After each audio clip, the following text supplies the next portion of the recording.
बोलो विष्णु भगवान की जय। आपका दिन मंगलमय हो, भगवान सदैव आप पर कृपा बनाए रखें। पुरुषोत्तम मास महात्म्य कथा अध्याय 8। चलो कथा सुनाते हैं। सूची बोले, हे तपोधन।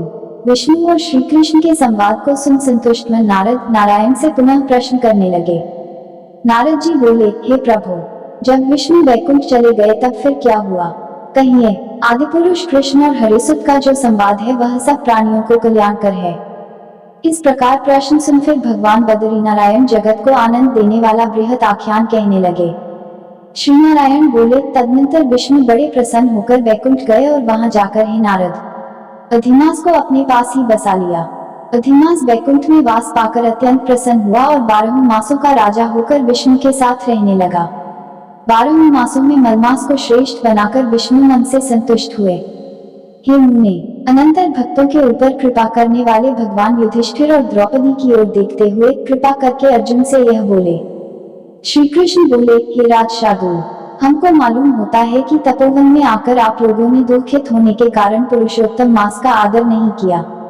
वृंदावन की शोभा के नाथ भगवान का प्रिय पात्र पुरुषोत्तम मास आप वनवासियों का प्रमाद से व्यतीत हो गया। भीष्म, द्रोणाचार्य, कर्ण के भय से संतृष्ट मन आप सब लोगों ने भय और द्वेष से मुक्त होने के कारण प्राप्त पुरुषोत्तम मास का ध्यान नहीं किया।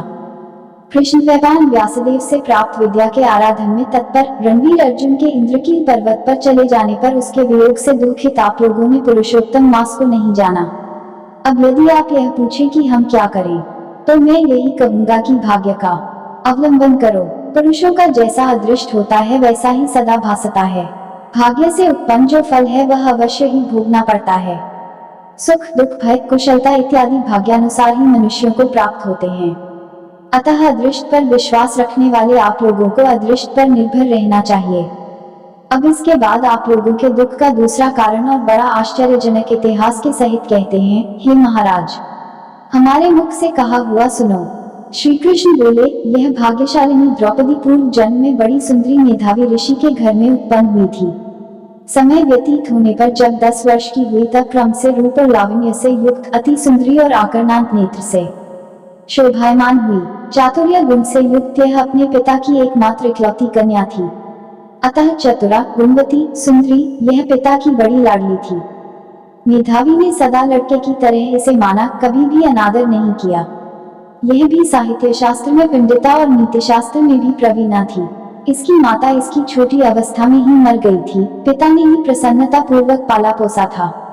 पास में रहने वाली अपनी सखी के पुत्र पौत्रादि सुख को देख इसको भी स्पृहा हुई और तब यह सोचने लगी कि हमें भी यह सुख कैसे प्राप्त होगा।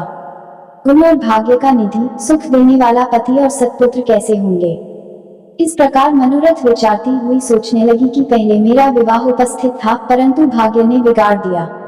अब क्या करने से अथवा क्या जानने से एवं किस देवता की उपासना करने से या किस मुनि के शरण जाने से अथवा किस तीर्थ का आश्रय करने से मेरी मनोकामना पूर्ण होगी।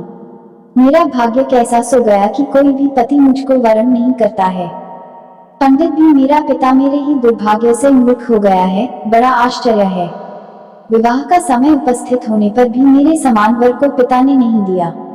मैं अपनी सहेलियों के बीच में प्रमुख हूँ परंतु कुमारी होने के कारण पति दुख से पीड़ित हूँ। जैसे मेरी सखियां पति सुख को भोगने वाली हैं वैसे मैं नहीं हूँ। मेरी भाग्यवती माता क्यों पहले मर गई। इस प्रकार चिंता से व्याकुल कन्या मनोरथ रूप समुद्र के मोहरूप जल में निमग्न हो शोकमोरूप लहरों से पीड़ित हो गई।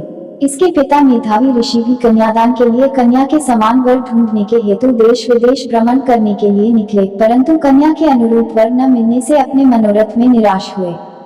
कन्या के और अपने भाग्य से कन्या दानरूप संकल्प के पूर्ण न होने से दैवयोग के कारण बड़ा भारी दारुण ज्वर उन्हें आ गया। सब अंग ऐसे फूटने लगे जैसे समस्त अंग टूट टूट कर अलग हो जाएंगे और ज्वर की ज्वाला से व्याकुल हुए श्वासोच्छ्वास लेते महादारुण मूर्छा से मदिरापान से उन्मत्त की तरह पैर लड़खड़ाते गिरते पड़ते किसी तरह घर में आए और आते ही पृथ्वी पर गिर पड़े। भय से विह्वल कन्या जब तक पिता को देखने आए तब तक कन्या को स्मरण करते हुए मेधावी मुनि मरणासन हो गए। भाग्य के फलरूप बल से एकाएक कांपने लगे और कन्या दान प्रसंग से उठा हुआ जो महोत्सव था वह जाता रहा।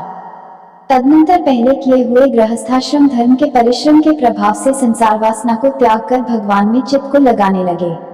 उस मुमुक्षु मेधावी ऋषि ने शीघ्र ही नीलकमल के समान श्याम त्रिवली से सुंदर आकृति वाले श्री पुरुषोत्तम हरि का स्मरण किया। हे रास के स्वामी, हे राधारमण, हे प्रचंड भुजदन से दूर से ही देवताओं के शत्रु दैत्य को मारने वाले, हे अति उग्र दावानल को पान कर जाने वाले, हे कुमारी गोपिकाओं के उतारे हुए वस्त्रों को हरण करने वाले, हे श्री कृष्ण, हे गोविंद, हे हरे, हे मुरारे, हे राधेश, हे दामोदर, हे दीनानाथ, मुझ संसार में निमग्न की रक्षा कीजिए। इंद्रियों के ईश्वर आपको प्रणाम है। इस प्रकार मेधावी के वचनों को दूर से ही सुनकर श्री भगवान के दूत चटपट मुकुंद लोक से आए और उस मरे हुए मुनि को हाथ से पकड़कर ईश्वर के चरण कमलों में ले गए। इस प्रकार अपने पिता के प्राणों को निकलता देख वह कन्या हाहाकार करके रोने लगी और पिता के शरीर को अपनी गोद में रखकर अति दुख से विलाप करने लगी। चील पक्षी की तरह बहुत देर तक विलाप करके अत्यंत दुख से बेहनल हुई और पिता को जीवित की तरह समझकर बोली। बाला बोली, हाय हाय हे पिता, हे कृपा सिंधु, हे अपनी कन्या को सुख देने वाले, मुझे आज किसके पास छोड़कर आप वैकुंठ सिधारे हैं। हे तात, पितृहीन मेरी कौन रक्षा करेगा।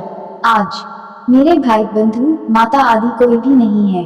हे तात, मेरे भोजन वस्त्र की चिंता कौन करेगा। कैसे मैं रहूंगी इस शून्य वेद ध्वनि रहित निर्जन वन की तरह आपके घर में।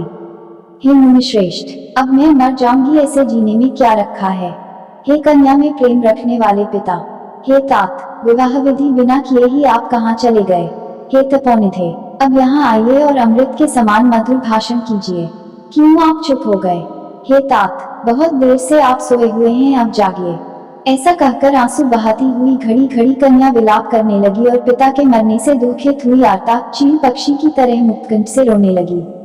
उस लड़की का रोदन सुन उस वन में रहने वाले ब्राह्मण आपस में कहने लगे कि इस तपोवन में अत्यंत करुण शब्द से कौन रो रहा है।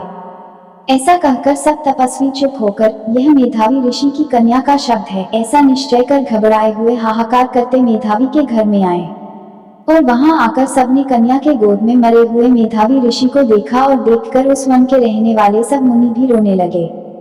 कन्या की गोद से शव को लेकर शिव मंदिर के पास शमशान पर गए। वहां काष्ठ की चिता लगाकर विधि से अंत्येष्टि कर्म कर उसका दाह किए। दाह के अनंतर कन्या को समझाकर सब ऋषि अपने अपने आश्रम गए। इधर कन्या भी धैर्य धारण कर यथाशक्ति क्रिया के लिए द्रव्य खर्च किया। इस प्रकार पिता की मरण क्रिया को करके कन्या इसी तपोवन में निवास करने लगी और पिता के मरण रूप दुखाग्नि से जली हुई रंभा की तरह व्यथित होती हुई एवं बछड़े के मर जाने से जैसे गौ चिल्लाती है और खाती नहीं दुर्बल होती है वैसे ही यह बाला भी दुखित हुई। सब बोलो विष्णु भगवान की जय। कथा अच्छी लगी हो तो वीडियो को एक लाइक शेयर जरूर करें।